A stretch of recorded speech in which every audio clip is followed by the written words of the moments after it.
2 वर्षानंतर आज मौका मिळाला, कारण मागच्या वर्षी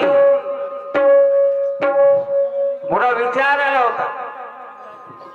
माणिकरावजी देशमुख शाहीर साहेब यांना दुर्दैवाने लकवाची बिमारी होऊन गेली। आता काय करावं? आमचे व्यंकट भाऊ आणि माणिक भाऊचाही फोन आला, व्यंकटराव भाऊचाही फोन आला, चला तुम्ही घरी या, चला हे वर्ष काढून देऊ। कसे तरी काढलं। या वर्षी पुन्हा शक्यता आहेच, पण काय होते सांगता येत नाही आता याच्या 25च्या नंतर। चला असो, आमच्या व्यंकटराव भाऊची इच्छा आहे का म्हणावं, तागडे साहेबाची इच्छा, आमचे रिटायरमेंट पोलीस कॉन्टर आमचे तागडे साहेब यांची इच्छा आहे की एक गाणं म्हणानं आम्हाला 64च ऐकायचं आहे। ठीक आहे, आता का जमते, कोणता जमते, आता पहिला दिवस आहे ना, मेले उपस न झालं, उन्हाळभर तर मेले उपसाचं काम केलं म्हणजे काय ऐकायचं। आणि आज चला तर नवीनच मौका मिळाला। आज या शाहीर मेळाव्यामध्ये बरेचसे शाहीर लोक बी आहे आणि कलाकार नवीन नवीन बी शाहीर बनवून राहिले, पण बना,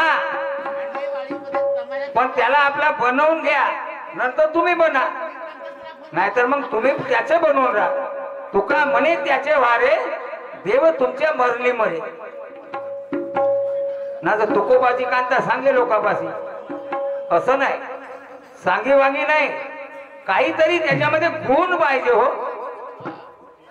त्यानं केलं तर मीनं केलं, मा बाबाचं का केलं, असं नाही। काही काही तर शाहीर असे आहेत, 2 काने मनाचा संवाद नाही, जो शाहीर नाही अशाचे मानधन तयार झाले।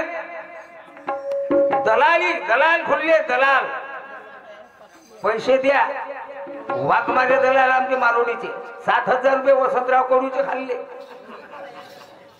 मारुडीवाल्याने मायगावचे भिवगडे साहेब तर स्वर्गवासी झाले, पण नाही, माझं काम केलंच होतं भिवगडे साहेबांनी।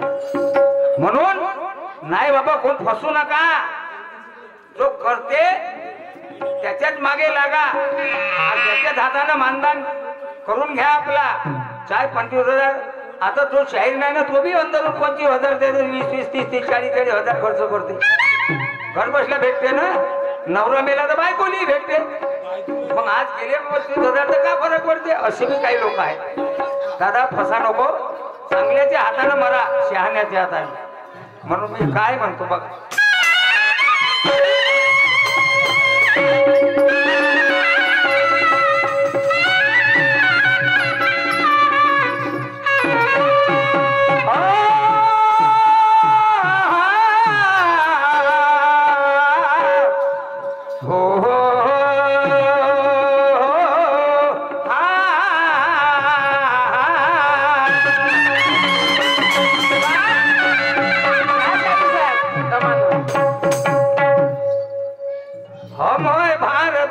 भारत माता की संतान, हम है भारतवासी, भारत माता की संतान। क्या बात है? हम है भारतवासी, भारत माता की संतान।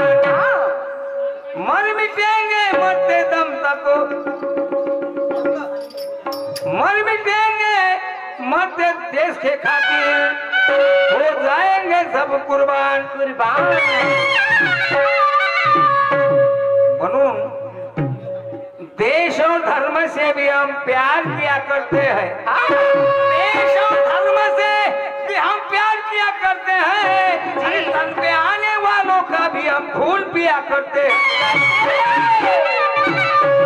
मगर दोस्त, लड़ाई करना मैदान में, घर में नहीं। नहीं नहीं, पण आपसातच भांडण करतात दादा। भाऊ भावाचा वैरी आहे या जमान्यात, भाऊ भावाचा वैरी आहे, भाऊ भावाचा खून करतो ही जाग्यासाठी।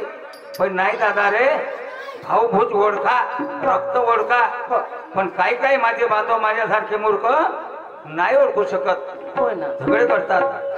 लड़ाई करना मैदान में मगर वो घर में नहीं, लड़ाई करना मैदान में मगर वो घर में नहीं।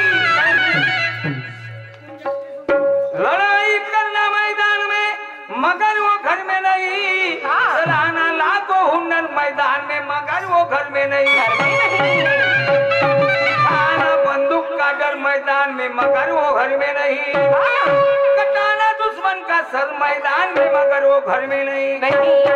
ओ मेरी हिंद माँ, ओ मेरी हिंद माँ, उस दिल में धीर पैदा कर और शिवाजी जैसे बाबा साहेब जैसे वीर तैयार कर।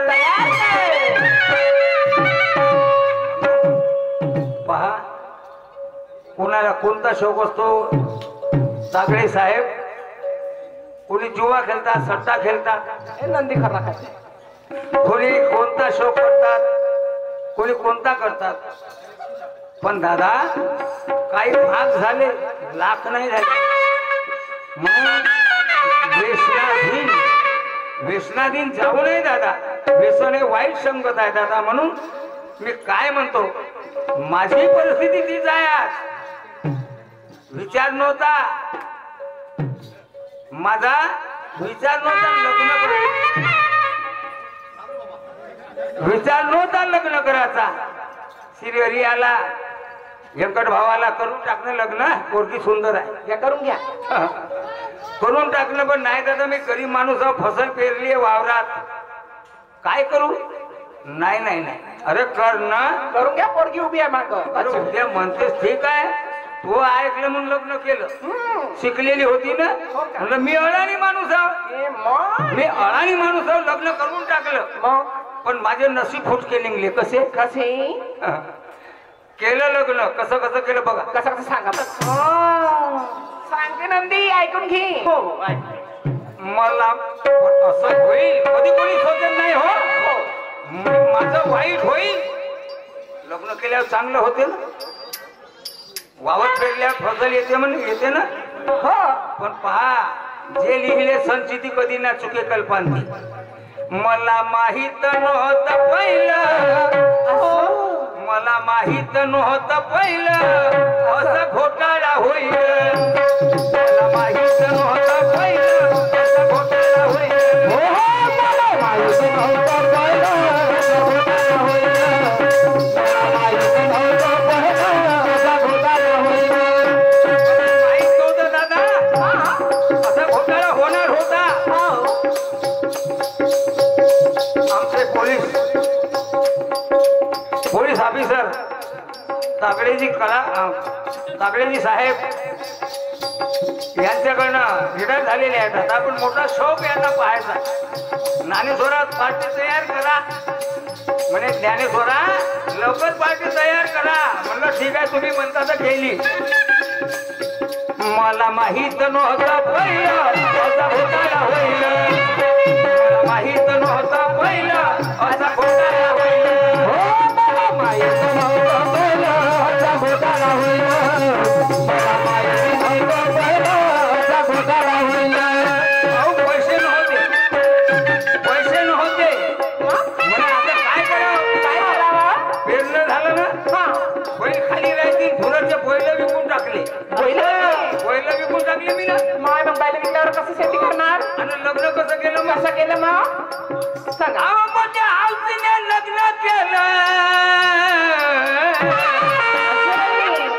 मोठ्या हौसीने लग्न केलं आणि विकून धुराचे बैल. मोठ्या हौसीने लग्न केलं आणि विकून धुराचे बैल. असा घोटाळा होईल. मला माहित नव्हतं पहिलं असा घोटाळा होईल. माहित नव्हतं पहिलं असा घोटाळा, मला माहित नव्हतं पहिलं असा घोटाळा होईल. मोठ्या हौसीने लग्न केलं आणि विकून धुराचे बैल. असा घोटाळा होईल. विकून धुराचे बैल असा घोटाळा होईल.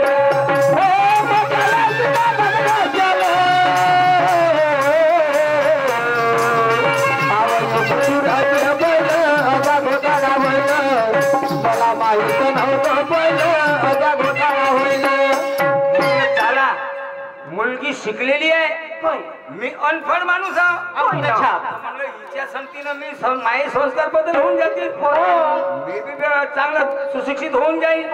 म्हणून केलं लग्न. मग आता फसल पेरली. यावर्षी पण दुर्दैवानं नदीला पूर आला. नदीच्या थडीवर माझं शेत आहे, वावर आहे. 2 एकर वावर आहे म्हणून कसा तरी होईलच माल. मग काय पण झालं? पुरानं शेती गेली, पुराने माल वाहून गेला. अरे देवा देवा. गेल्यावर काय झालं? काय झालं? फसल शेतीची पुरानं बुडली. अरे देवा. फसल शेतीची पुरानं बुडली, माझ्या डोळ्याची झोपच उडली. फसल शेतीची पुरानं बुडली, माझ्या डोळ्याची झोपच उडली.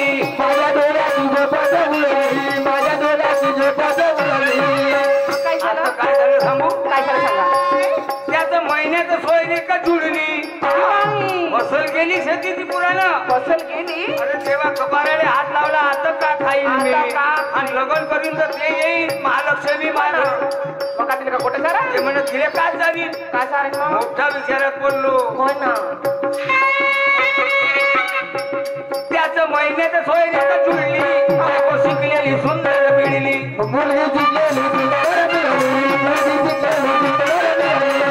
महिन्याचं सोयरी का जुडली, बायको शिकलेली सुंदर मिळली.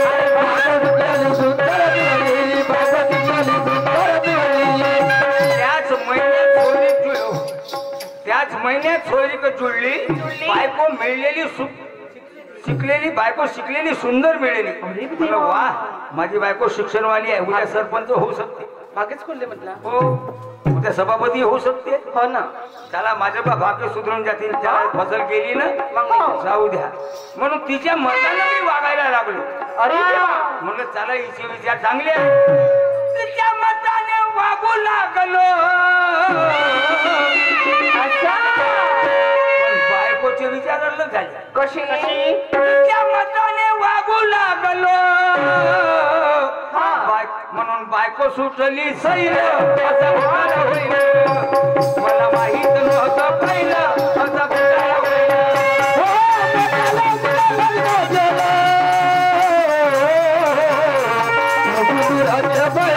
असा घोटाळा होईल.